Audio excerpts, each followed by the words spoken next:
It's time to take a ride on the Steelers Afternoon Drive with our co-hosts, Alan Saunders and Zachary Smith.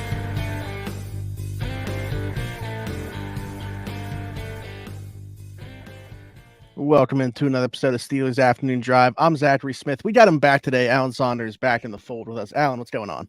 I'm sorry, I saw the comment, well, love Derek, but I do have to return to the podcast. Derek can't be on every day. I'm sorry. Derek does have a very passionate fan base, part of Steelers Nation that loves him, and we love that. And I think it showed in the comments yesterday. A lot of people showing love to DB. Thought it was a great show. Shout out to Derek for coming on here. But yeah, we got the duo back together, Alan and I. Alan down at the Senior Bowl. That's what we're going to talk a lot about today is the Senior Bowl stuff. And Alan, I actually want to start with a position we do not expect the Steelers to go. We did not expect them to go. And after this week, I think that the likelihood became even less. And we want to talk about that. That's the quarterback position. How have those quarterbacks looked down there in Mobile? Because from what I've seen from you, from what I've seen from everybody, not painting the prettiest picture of the week for the quarterbacks down there. No, I'll be perfectly honest. I didn't come into this week expecting a lot from a lot of these guys, but I've been disappointed by nearly all of them. It's been a bad week for the quarterbacks here, and this is my fourth Senior Bowl, I think. Mm-hmm. Last year the quarterbacks were not very good, but 2 years ago Kenny Pickett was here, and 3 years ago Mac Jones was here, and those guys really, I thought, cemented their status as first-round picks. You remember, both of those guys were like, is he a first-round pick? Is he not a first-round pick? That kind of conversation, right? I think both of those guys cemented their status as first-round picks here at the Senior Bowl with outstanding performances. If you're looking at Bo Nix or Michael Penix in that same lens, they did whatever the opposite is, that's what they did this week. Because I think those guys, especially Penix, I think is a guy that some people have a lot of hype for. I thought he was just awful. Didn't even look anything like the quarterback I saw when I was watching Washington this year. And Nix, I don't think he has as high of an upside anyway, but he didn't look very good either. Those two guys were put together on the same team to build up and hype a quarterback competition between them. And I think Spencer Rattler was better than both of them. It's not been a very good week for the quarterbacks. Sure. Yeah. I mean, that's certainly disappointing. I will say, I don't think that it gives you everything when you're watching. I've been to Senior Bowls before. They now have broadcasts on the NFL Network of the practices and stuff that I've kind of been watching as I'm working through this week and watched some of it. Yeah, I mean, like you, certainly disappointing. I don't know that I had expectations that it was going to be great. Probably lower on most of the guys in this class than the consensus would be anyway. The one guy that I was higher on the consensus and I hoped would rise through this week is a guy like Michael Pratt, but it doesn't sound like that's been the case either, and it hasn't been from what I've seen. Yeah, I mean, I think Michael Pratt is probably about where I had him, but I was a little bit higher on him maybe than most anyway. I still like him early on day 3, but none of these guys, in my opinion, are looking like they're capable of being a serious challenger to Kenny Pickett as a starting quarterback in 2024. I would not think that any of these guys are going to pull that off. And if that's what you were looking for, I think the Steelers are going to draft a quarterback no matter what. They will draft one somewhere. But if you were looking for that from this draft class, and I think it's very funny to me that as I waited until the third practice from Nix and Penix this morning before I finished my thoughts about the quarterbacks, which are on the site at SteelersNow.com. Go check it out. I want to give them one more chance to not look terrible, and they didn't look good again. And I wrote that immediately after the first practice session today. They're in the first group.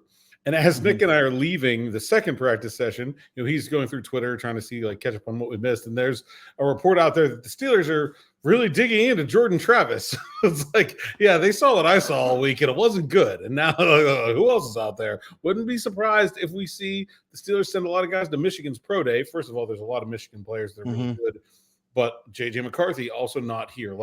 This is the kind of year where the quarterbacks here, when the quarterbacks here are not good, the guys that don't come end up winning just by virtue of not playing badly in front of everyone.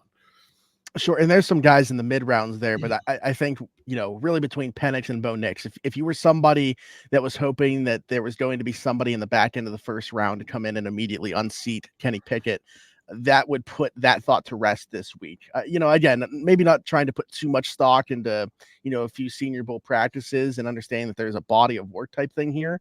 But yeah, so the evaluation process, 6-year college players. Sure. That's what I was going to bring up. Work. Yeah. Right. But the body of work wasn't that great. Neither of those guys was really on the draft radar until their final year. Very similarly to Pickett and Jones. I think you've got to follow that up with something better than what we saw. And also, Penix has a bad injury history. And so, man, just not a lot to like from the both knees week. Not just one. Yeah. And I think in this draft class in general, I expect that May and Williams are going to be 2 of the top 3 picks. I think Jaden Daniels is going to go in the top 10 just because there's nobody else. And so there's scarcity. Yeah. And I don't know that I would take another one of these guys before the middle of the second round. I mean, maybe the end of the second round. I don't know. I guess maybe we'll see what JJ McCarthy looks like. It's going to be hard. He probably should have been here. I don't really know why he wasn't.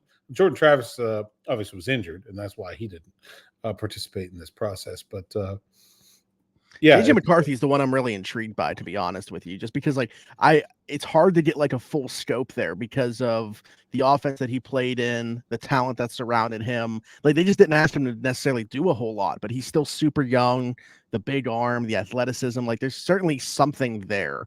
It's just hard to get an idea of what exactly he is as a prospect.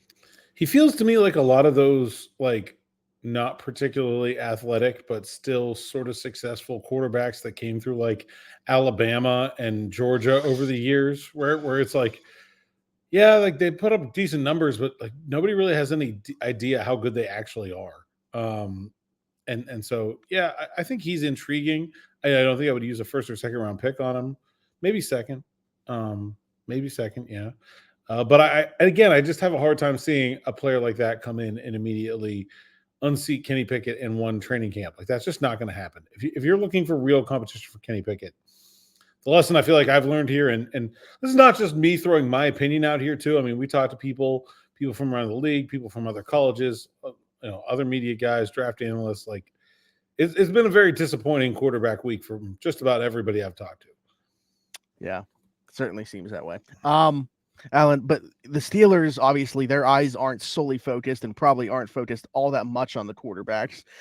Looking at other positions, maybe, what has, in your mind, in your eyes, caught the Steelers' eye, and what in particular has caught your eye this week? Ooh, that's a good question. I'm not sure I've been asked that yet. What has caught my eye this week? I think the talent along the offensive line that was here has been impressive to me. I know that the Steelers are desirous of a lot of it, and Mike Tomlin spent a lot of time very closely watching both sides of the linemen. There are some good D linemen, but I think this is probably the best group of offensive linemen I've seen in Mobile. I think you could put together a starting 5 in the NFL from the guys that are here this week, and it would look good. It's a really, really solid group. And that's not always the case. I think Jackson Powers, if you ask me who the best player is here, maybe Jackson Powers Johnson, the center from Oregon, Taliese Fuaga, the tackle from Oregon State, those guys have to be in that conversation. It's not usually the way it goes. And so I think they've been great. And I think that's really the thing that stands out to me the most is for a team that seemingly has wanted to build from the inside out under Andy Weidel and Omar Khan, that just hired Arthur Smith as its offensive coordinator. If they want to, and Art Rooney said they want to repeat the plan from the 2023 draft, well, it's out there. The total opposite of the conversation of quarterback. If they want to go get a lot better at the offensive line real fast, it wouldn't surprise me if we see them to go O-line, first 2 picks. And they'll be out there, and they'll be good ones. Yep. Yeah. I mean, tackle center. I would say tackle center is probably the better route to go if you're going to go between those two. Fuaga, man, you actually wrote about him today. To me, Arthur Smith coming in here, the chances of him becoming a Steeler to me just shot way up. I mean, this dude just screams one Steelers mentality to begin with, but then you talk about the type of offense that Arthur Smith wants to run, the way that the Steelers want to run the offense. I think that he would make a ton of sense. Really enjoyed my conversation with Taliese Fuaga yesterday, and I believe that should be here on the YouTube channel. If you scroll up a post here or two, I believe it should be up there. If it's not, I will make sure it is right afterwards. But he's not what I expected, I guess. Like a funny guy. Plays like he's I compared him to like he could if football doesn't work out, he could be the best bar bouncer in the history of humanity. Yeah. Because he just takes large men and flings them aside for fun. He also could like definitely be a bad guy in a movie. Like he got a little thin mustache, big gnarly beard, long hair coming out the back. And they'll smile at you. I don't know. He's charming. He's a funny guy. I can see a team coming here and being like, let's see what this guy's all about. Because let's be honest, plays at Oregon State. It's not like they're on CBS at noon every week. You know, you have to put a little effort to scout him. And if you didn't see him a lot and you came here and you met him and you watched what he did here this week, I think you're going to come away really impressed. I think in terms of Steelers fit, like put him at right tackle, move Broderick Jones back to the left side. We've talked. I think he could do either. I think Fuaga is a right tackle. He might even be a guard, but I think probably right tackle is where I'd try to play him. But just a violent, aggressive offensive lineman, loves to run block.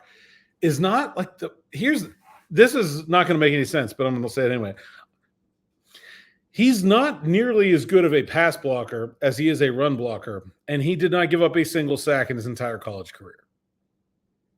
So there you go. Part of that is, I think, no, that makes sense. He does a really nice job in his technique of like when he loses slowly. Like he doesn't whiff and like let a guy on the inside. Like when he loses, it's like, okay, I'm going to hold a little bit. Okay, now, no, I just got to let him go. But playing right tackle, if that's happening in front of the quarterback, you're giving your guy a chance to recognize and feel the pressure, get rid of the ball, see it's coming. That's how you end up with no sacks when you're a better run blocker than you are a pass blocker. But, man, he's a fun player. I really like him. The other tackle that I've seen you mention a lot this week is Tyler Guyton out of Oklahoma. Obviously he's having a really nice Senior Bowl. It could sneak into round 1 as well. Could he even be in play in your mind at pick 20 if he continues to rise in the way that he does? Like, what do you think about the Steelers fit there, not just the player himself?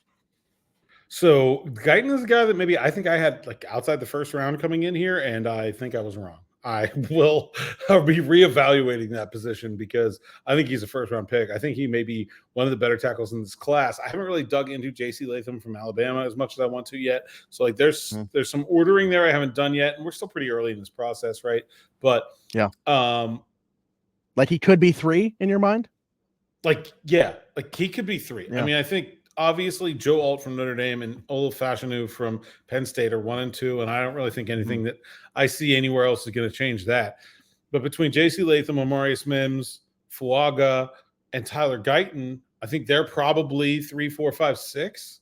And I probably had Guyton at 6 coming in here, and now I'm changing my mind. Like, he's really good. He's got some pass pro skills that I don't think a lot of other people are going to have in that group. I think I like the fit for Fuaga and the Steelers better, but I think Guyton might end up being the higher drafted of those two. Yeah, that's fair. I wanted to get your thoughts on we can keep talking about the trenches, but it just occurred to me, and this is just one person's opinion. Like, I'm going to do my own rankings and everything like that, but it caught my eye that Daniel Jeremiah was on talking about the Senior Bowl this week, and he said that 23 or 22 of his top 50 are between offensive linemen and wide receivers. So I wanted to know what you thought about the wide receivers. That obviously there's more wide receivers than are just the Senior Bowl that he's talked about in this group too. But the wide receiver group that was there, anybody in particular catch your eye, and what do you think of the group as a whole? Yeah, so I think the wide receiver class is really good too. But the big difference is that the best wide receivers were not here, right? I mean, Marvin Harrison, Malik Neighbors, Rome Odunze, Brian Thomas.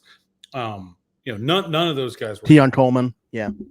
And so I think if you look at the sort of next group of wide receivers that were here, I think there's a lot to like. I think it's a group that is going to push really talented players into round 3 and maybe 4. Like I think there's. Yeah, I'm hoping Malachi Corley falls to round 3. Really good players. Guy like Xavier Legette from South Carolina. I really like. I thought he looked good this week. Malachi Corley, Roman Wilson from Michigan. Yeah, might have been the guy that I will move up the most from his performance this week. I thought he was awesome. This is a high bar, obviously. Like, I don't want to put this expectation on him, but it's kind of reminiscent, and maybe it's just like this, the scouting of the helmet, what you should never do. But it almost reminds me, like, the week that he had, and looking at like the production or maybe lack thereof at Michigan, and like the way people were talking about him as a prospect, as like a Nico Collins coming out of Michigan too, just because like he's not like that type of offense doesn't necessarily support huge numbers for receivers. But look at the pro that Nico Collins has turned into. How about Puka Nacua? Yeah. You know, I kind of see a lot of similarities there too. Like, I just think he's obviously nobody is likely to have the kind of rookie season that none of these guys, not even Marvin Harrison, is likely to have the rookie season that Puka Nacua had. But I just think in terms of like the role and the potential production, I can totally see it. Yeah, absolutely. Malachi Corley, though, was the one that I was talking about. Derek and I were having a conversation yesterday, like, because we brought up, does the way that we think the Steelers are going to invest in a wide receiver this offseason change based off Arthur Smith being the offensive coordinator? Just because you look at like the least amount of slot targets in his offense last year in Atlanta, you know, going back to like the lack of a third receiving option, even in Tennessee, like it's just not, it runs a lot of 12 personnel, 13 personnel. What's your opinion on that? But also with the caveat that, like, yeah, Deontay Johnson is going into a contract year. He might be a weird fit in Arthur Smith's offense. Like, I feel like it's kind of hard to gauge exactly where or when the Steelers could address the wide receiver position. Yeah, so I think there were some guys that I was interested to look at, like Anais Smith from Texas A&M, Jacob Cowing from Arizona. Some of those guys that I just think are more traditional slot receiver body types. I think I might be, crossing some of those guys on my list. Like I just don't see them using guys like that as much. The Steelers obviously already have Calvin Austin. I think he's going to be sufficient for that kind of role. I think I want thicker dudes. Like Malachi Corley is only 5'10", 5'11", 5'10", somewhere in there, but he's like 215. Like he's a beast. And, one of the things I think, he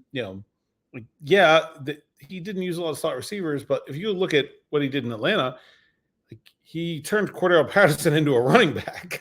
Yeah, Cordero was who he mentioned for Derek was talked about with Corley. Yeah, so like I think Malachi Corley's like a pretty fair comp there. Like you're looking for, obviously you're not going to find Deebo Samuel, but like that's the kind of role I think the Steelers want but don't have. Like they have their little slot. Like they need a big one. They need a sturdy one. Someone that's going to block. Somebody that's going to run the ball.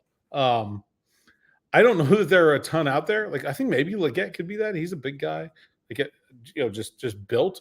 But I would say that the sort of traditional slot receivers, I think I'm not crossing them off the list, but I'm moving them down from a Steelers standpoint. Like I think it needs to be bigger guys that can block, that can run with the ball, that can run after the catch in traffic and break tackles and that kind of thing, as opposed to quick like Ladd McConkey. They're like that, like way down my list in terms of like where I think the Steelers would be interested.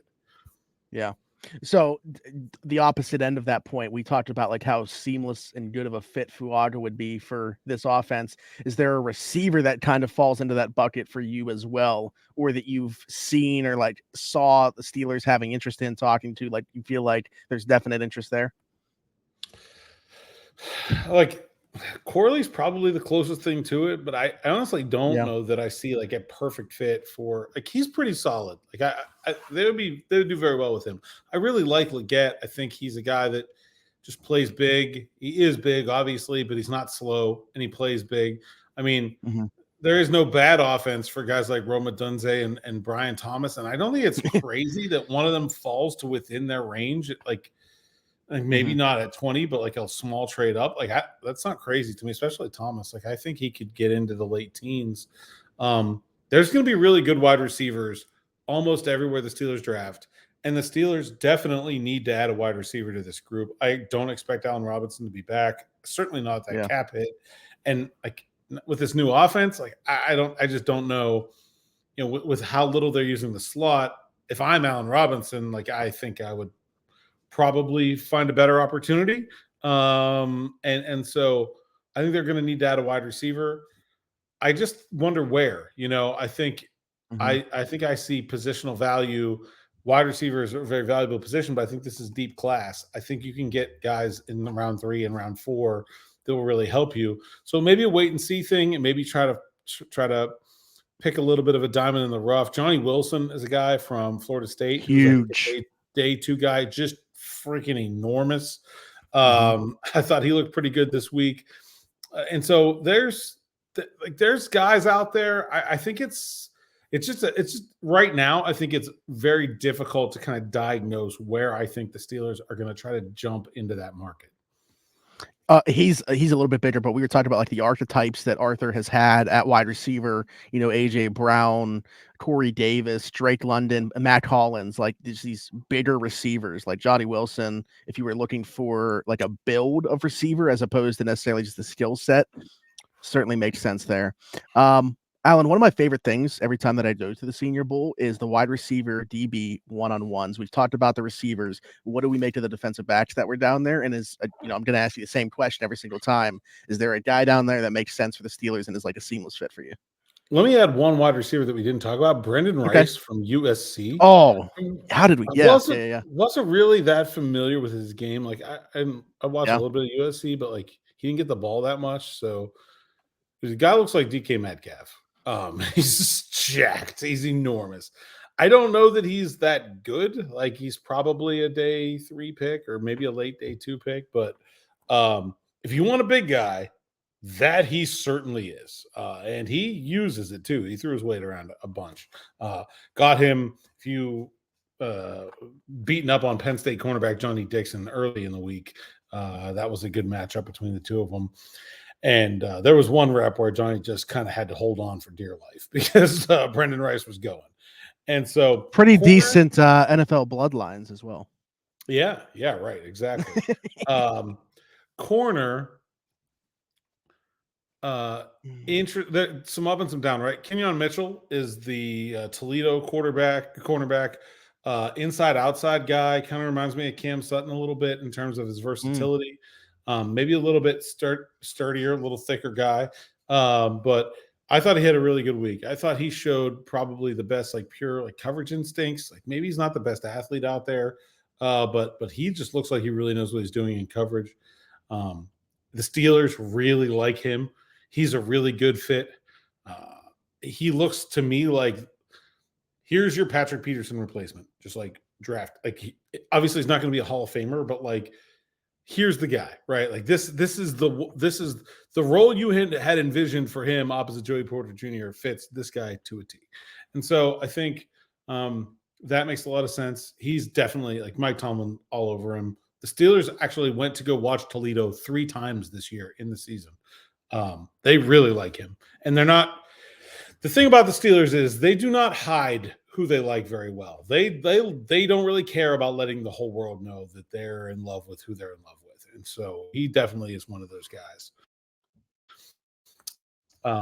That makes me happy. Kalen King from Penn State is a guy that I was excited to see. He's a guy that if you go to PFF or Pro Football Network and you do the little mock draft game, he's the guy that's there around 20 a whole lot. And so I was like, I want to see him in this setting. And I thought Kalen really struggled this week. Like I didn't think it was a good week for him at all.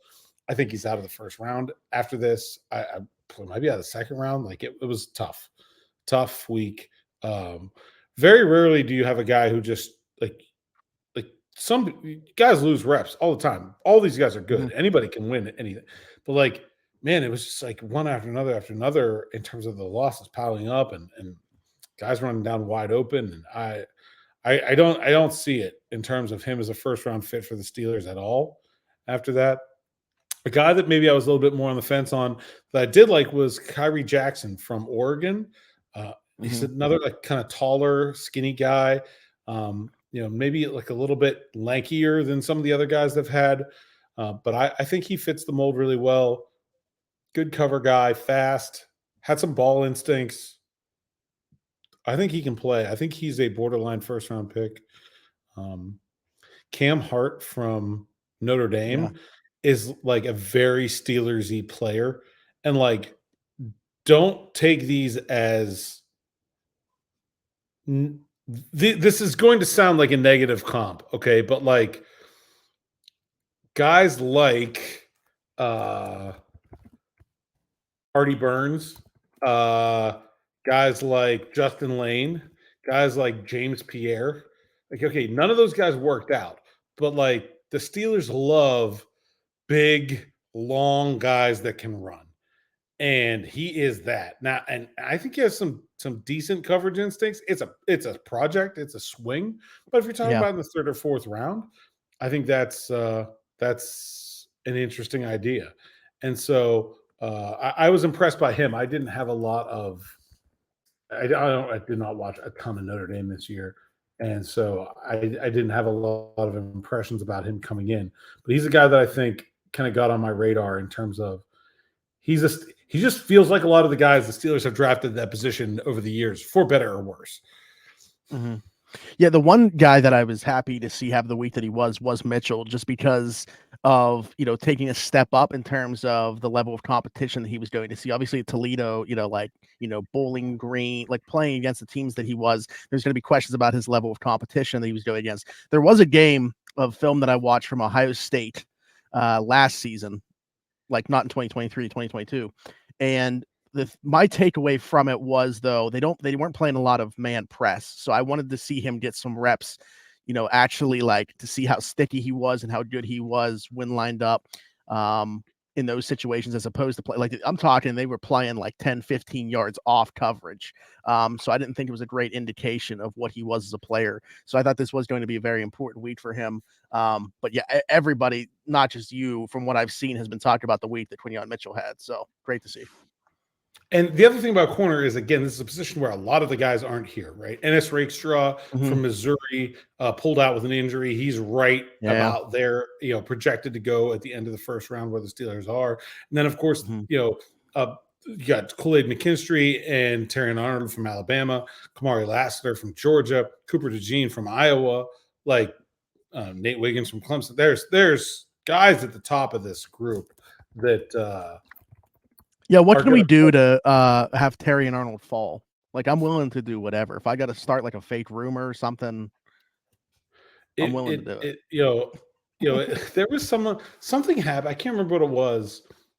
Some draft prospect got busted for like a small amount of pot or something like a couple of years ago. And somebody on Twitter made a great joke referencing Dan Marino. Obviously there was like cocaine, rumors swirling around him back when he was coming out of Pitt. And he's like, man, what's this world coming to when a little bit of drugs can't ruin a guy's draft status anymore? How are we supposed to manipulate this process now? Like, come on, you're killing me. Yeah. Alan, the last thing that I wanted to get from you was your thoughts on defensive line, the other side of the trenches, just because, I think that it's an interesting conversation for the Steelers because of Cam Hayward's age, last year of his deal. We'll see if that remains the case or if he gets a slight extension. But Larry Ogunjobi, they obviously extended him last offseason, but like the status of his contract, how they can get out from under it. Added Keanu Benton last year, but I still feel like there's more work to be done on that side of the football.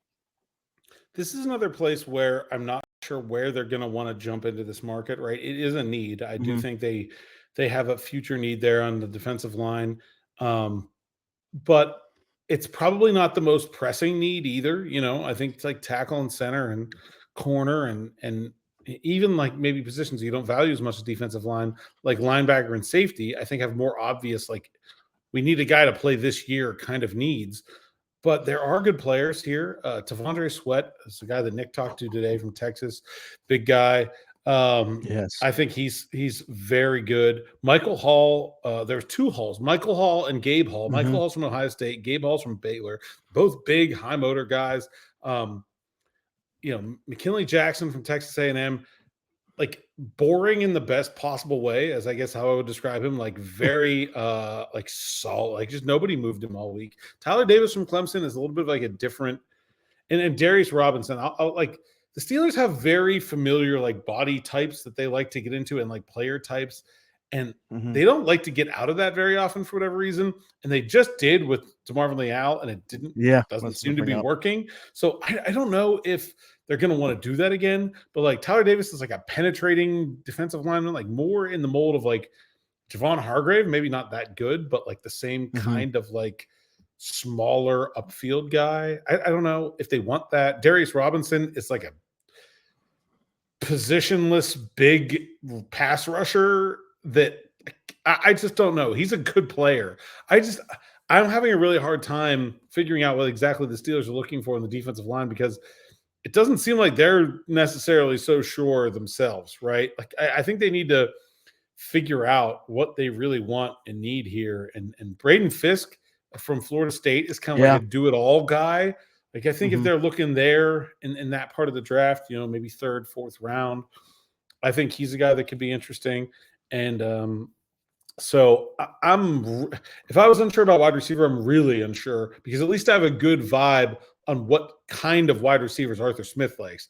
I both don't know where the Steelers are going to look to get into the defensive line class, and I'm not entirely sure what exactly they're looking for. Yeah, going into this week, Fisk was the one to watch for me that I thought like would be the most Steelers. He just looks like a Steelers player. Yeah, well, that's like he's a guy that should have gone. He should have gone to Wisconsin. That's like the thing that I can say about Braden Fisk, right? Like, and so yeah, that's that. Yeah, and then with Sweat, like I don't know, and this is maybe again strapping a Texas thing to him, but like watching him blow up some plays and take on double teams, I was like, this is what it would look like if Casey Hampton played football in 2023. Was a better athlete. He talked to Nick today and told Nick his favorite music right now is Luke Combs, and like that's a very Casey Hampton answer. I can like all right, just like all a right, big Sweat. Dude with vibes, big dude with vibes, right? Like that's where I'm at. All right, well, he's got me in his fan club now. I'm downloading every single game that he's played, putting together a clip and sending it over to Omar and Tomla. There we go. Not that they need my input, but he's got me. I'm sold. Luke Combs. Alan, any final thoughts? We talk more tomorrow about Senior Bowl stuff too, but as far as today, no, you know, I don't. I mean, we'll do that tomorrow. Leave some comments if there's a player that we didn't mention, or you want me to expand on a specific player from the Senior Bowl this week. What I liked, what I didn't like. Leave some comments. We'll do that tomorrow, and maybe I'll go back over like linebacker, safety. I think those two groups we didn't really talk about. Yeah. I think there's a lot of good players, especially at safety, and a bunch of Steelers connections and like other fun stuff I uncovered. So keep talking about the Senior Bowl tomorrow. There's a receiver too that we didn't talk about that I want to ask you about as well. So that'll be good. Alan, tell the people where they can find you. At @Saunders_PGH on Twitter, PGH Steelers now. You can find me in Mobile eating everything I can find. That picture you put up slightly before we recorded, man. Yeah, I told you before. If you guys, I've told Alan. If you don't know what a meat and 3 is, and you're not from the South, you need to come and find out. That's all I'm saying. Yeah. I told Alan right before we started. This was a couple days ago that I told him, but I basically had to make the decision to do WrestleMania this year as opposed to go to the Senior Bowl. And I don't know, man, that picture of the food. Listen, I know I'm going to have a fun time at WrestleMania and everything like that, but oh no, it better be good. Cody better finish the story. If I lived here, I would be 400 pounds. There's a lot of good. There's a lot of good food. Like Alan said, leave your comments down below. Like, subscribe, hit that notification bell as well. Leave us a 5-star review if you're listening somewhere else, Apple, Spotify, wherever it might be. I'm Zachary Smith, PGH, for Alan Saunders and myself. Thanks for jumping in. Take another ride on the Steelers Afternoon Drive.